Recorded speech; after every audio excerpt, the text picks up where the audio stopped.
Assalamualaikum warahmatullahi wabarakatuh. Perkenalkan, nama saya Hari Ramdhani, NPM 10121810805 dari kelas F2 Manajemen.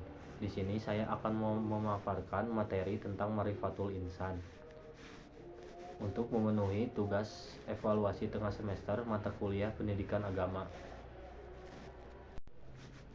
Oke, yang pertama yaitu Ma'rifatul Insan, tentang mengenal hakikat penciptaan manusia.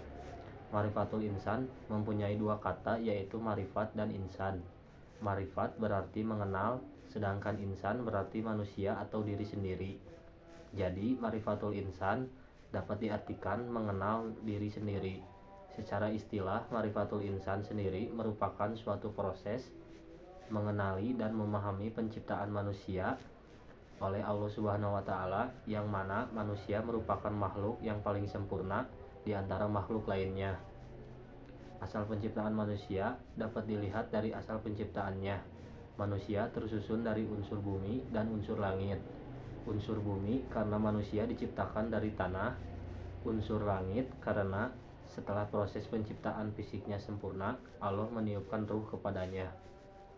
Yang kedua, unsur manusia dapat dilihat dari asal penciptaannya. Manusia tersusun dari unsur bumi dan unsur langit.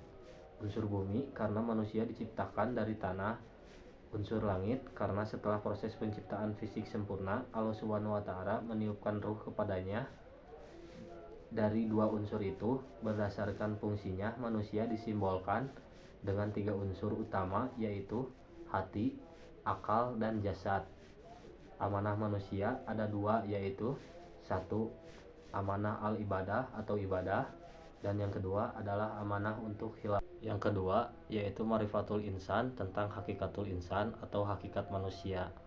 Manusia harus bisa memahami hakikat dari diri dan kehidupannya sebagai manusia.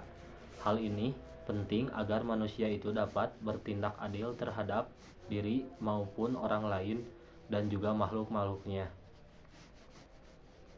Hakikat-hakikat manusia yang harus dipahami antara lain, yang pertama adalah sebagai makhluk, yang kedua adalah sebagai yang dimuliakan, yang ketiga adalah sebagai mukhalaf, dan yang keempat, hakikat manusia adalah bebas memilih, dan yang terakhir, hakikat manusia adalah mendapat balasan. Manusia sebagai makhluk yang bebas memilih pastilah memiliki konsekuensi terhadap apa yang ia pilih. Orang beriman dan mematuhi semua perintah dan larangan Allah Subhanahu wa Ta'ala, maka Allah Subhanahu wa Ta'ala akan membalasnya dengan surga. Sebaliknya, orang kafir dan menolak mengikuti syariat Islam, maka Allah Subhanahu wa Ta'ala akan membalasnya dengan neraka. Yang ketiga, Ma'rifatul Insan, tentang takatul insan atau potensi manusia. Menurut Kamus Besar Bahasa Indonesia, potensi adalah kemampuan yang mempunyai kemungkinan untuk dikembangkan, kekuatan, kesanggupan, daya, dan manusia menurut Kamus Besar Bahasa Indonesia adalah makhluk yang berakal budi, mampu menguasai makhluk lain. Dapat disimpulkan, potensi manusia adalah suatu hal yang memungkinkan seseorang dapat mengembangkan kekuatan, kemampuan, dan daya. Sedangkan menurut Miles Monroe, potensi adalah kekuatan terpendam yang belum dimanfaatkan, bakat tersembunyi atau keberhasilan yang belum diraih, padahal sejatinya kita mempunyai kekuatan untuk mencapai keberhasilan tersebut. Menurut pandangan Islam, potensi manusia adalah suatu anugerah yang Allah Subhanahu wa Ta'ala berikan karena Allah Subhanahu wa Ta'ala menciptakan manusia dalam bentuk yang sangat sempurna dengan kemampuan.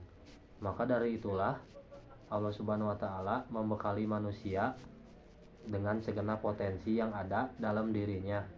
Potensi ini meliputi potensi jasmani, fisik, rohani, spiritual, dan akal mind.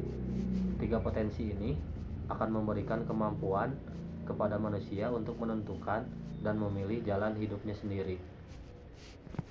Dan yang keempat yaitu Ma'rifatul Insan, tentang nafsul insani. Nafsul insani mempunyai dua kata, yaitu nafsu dan insani. Nafsu yaitu sebuah perasaan atau kekuatan emosional yang besar dalam diri seorang manusia. Insan yaitu berarti manusia atau diri sendiri. Nafsu insani secara bahasa kata nafsu berasal dari bahasa Arab yaitu nafsun.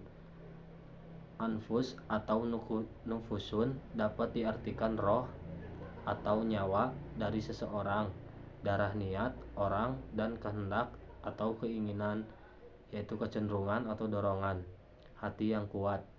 Sedangkan secara istilah nafsu adalah latifah, sesuatu yang lembut pada diri seseorang yang menimbulkan keinginan seseorang atau dorongan-dorongan hati yang kuat untuk memuaskan kebutuhan hidupnya, baik kebutuhan rohani maupun jasmani. Misalnya keinginan minum, makan, disanjung, dihargai, dan sebagainya. Karena itu sering disebut dengan hawa nafsu. Sekian yang bisa saya sampaikan. Mohon maaf bila ada kesalahan kata atau pengucapan. Wassalamualaikum warahmatullahi wabarakatuh.